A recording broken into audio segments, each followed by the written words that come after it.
Audio. Cybersécurité, la défense s'entraîne avec d'étonnants outils.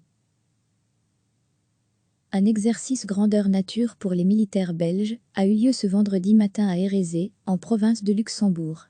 La défense voulait leur parler de cybersécurité et elle leur a tendu quelques pièges pour leur montrer qu'une simple connexion Wi-Fi avec leur GSM pouvait les mettre en danger. Au milieu des bois ardennais, des militaires se baladent avec un outil qui semble sortir d'un film de science-fiction. Il s'agit d'un Cybéguin. C'est un appareil capable de détecter des ondes Wi-Fi et Bluetooth d'un smartphone et donc de déterminer la position d'un ennemi. C'est un micro-ordinateur qui contrôle un Wi-Fi et un Bluetooth en directionnel.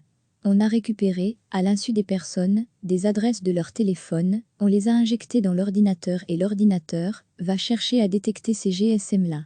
Une fois qu'il les trouve, il nous envoie un signal pour nous dire qu'en effet, dans la direction qu'on pointe, se trouve l'un de ces téléphones, explique Cédric, expert en cybersécurité à la Défense. Ce matin, l'outil est mis en pratique lors d'un exercice. Le scénario est celui de la Prusse qui a envahi la Belgique. Des militaires belges doivent rapporter une clé USB. Ils peuvent utiliser leur smartphone afin de se situer ou de communiquer, mais c'est finalement cela qui va les trahir. En quelques minutes, ils sont repérés, les Prussiens attaquent et s'emparent de la clé USB. Cela faisait plusieurs heures que les Belges étaient suivis grâce à leur smartphone. Leur position était analysée au poste de commandement. Mais tout cela n'est qu'une fiction. En pratique, la Belgique n'utilise pas encore sur le terrain d'outils, comme le Cybéguin. D'autres nations l'utilisent déjà. À l'armée belge, c'est en cours de développement.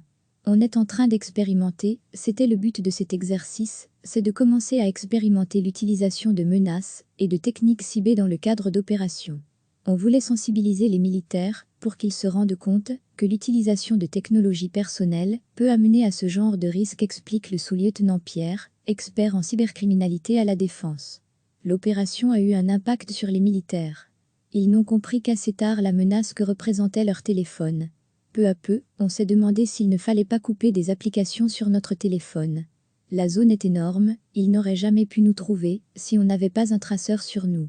Je vais réfléchir pour qu'à l'avenir, je sois intraçable, explique Xavier Devos, réserviste de l'armée belge. Aujourd'hui, la cybersécurité est un enjeu majeur pour la défense qui sait que les guerres peuvent également se dérouler sur le terrain virtuel. Ces dernières années, la Belgique a investi dans ce domaine et continue de recruter. Recevez chaque matin l'essentiel de l'actualité. Cliquez sur s'abonner pour recevoir les dernières nouvelles.